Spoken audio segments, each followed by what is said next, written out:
Salut tout le monde et bienvenue. Quand les repas ont du mal à passer, il faut se poser les bonnes questions. Très souvent, les digestions difficiles peuvent se régler en adaptant son alimentation et en corrigeant quelques mauvaises habitudes d'hygiène de vie. Tour d'horizon des erreurs les plus fréquentes quand on souffre de brûlures d'estomac. N'hésitez pas à liker la vidéo si elle vous plaît et si vous êtes nouveau sur la chaîne, n'oubliez pas de vous abonner et d'activer la notification pour ne rater aucune de nos prochaines vidéos. Erreur numéro 1. Manger trop gras et trop copieux, surtout le soir.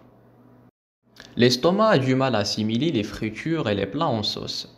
Cet effort supplémentaire ralentit sa vidange, c'est-à-dire un retard de passage des aliments digérés dans l'intestin.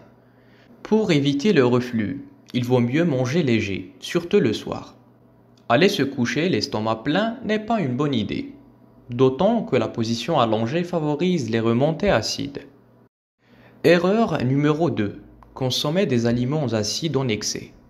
L'estomac et l'œsophage sensibles résistent moins bien aux aliments acides comme le vinaigre, les oranges ou les tomates. Pour assaisonner une salade, on peut remplacer le vinaigre par du citron, mieux toléré en cas de reflux, le temps que la muqueuse de l'œsophage redevienne plus résistante. Erreur numéro 3. Boire trop de café et de boissons gazeuses.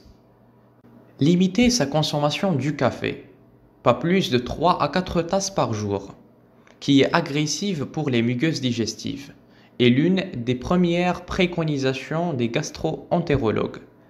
Les sodas et les eaux minérales gazeuses augmentent la pression dans l'estomac, ce qui favorise la tendance au reflux. Erreur numéro 4. Avaler sans mastiquer. Prendre le temps de mâcher chaque bouchée est primordial. Lorsqu'on mastique, on produit plus de salive. Celles-ci contiennent des substances qui vont faciliter le broyage des aliments et compenser un excès d'acidité. Erreur numéro 5. Négliger les légumes. Plus on en consomme, plus on est protégé. Il faut manger des légumes de toutes les couleurs pour en tirer un maximum de vitamines et minéraux antioxydants. Autant de défenses naturelles qui aident à lutter contre l'inflammation de l'œsophage et de l'estomac. Erreur numéro 6. Faire l'impasse sur les fruits. Aussi important que les légumes pour leurs vertus antioxydantes, les fruits sont parfois plus difficiles à digérer et peuvent engendrer des ballonnements. Donc, vaut mieux d'en consommer 2 par jour, de préférence en dehors des repas, pour éviter d'augmenter la pression dans l'estomac. Erreur numéro 7. Trop de liquide le soir. Lorsqu'on souffre de l'estomac, il vaut mieux éviter d'en consommer trop, surtout le soir. L'excès de liquide augmente la pression intragastrique. Erreur numéro 8. Se laisser dominer par le stress. Le stress est une des causes majeures de reflux, puisqu'il stimule la production d'acidité. Il augmente aussi la sensibilité à la douleur et aux brûlures en particulier. Calmer son estomac passe donc par une gestion du stress. Relaxation, yoga, sophrologie, tout est bon. Erreur numéro 9.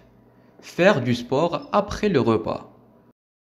Se lancer l'estomac plein dans une activité sportive risque fort d'aggraver la sensation d'aigreur. Il vaut mieux attendre 2 ou 3 heures avant de commencer. Erreur numéro 10. Abuser des médicaments anti-acidité.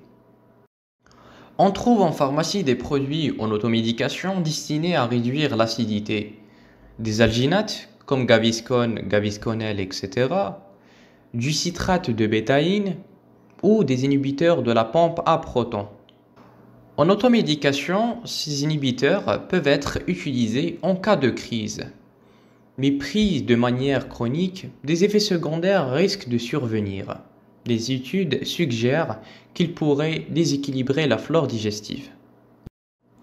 En dépannage, on peut utiliser une demi-cuillère à une cuillère à café de bicarbonate de soude dilué dans un verre d'eau. On peut aussi recourir au lithotamne, une algue basifiante, à l'aloe vera ou à la réglisse. Ces produits naturels vendus sous forme de comprimés, de gel ou de liquide peuvent se prendre en cure d'1 mois. En l'absence d'amélioration rapide, un avis médical s'impose.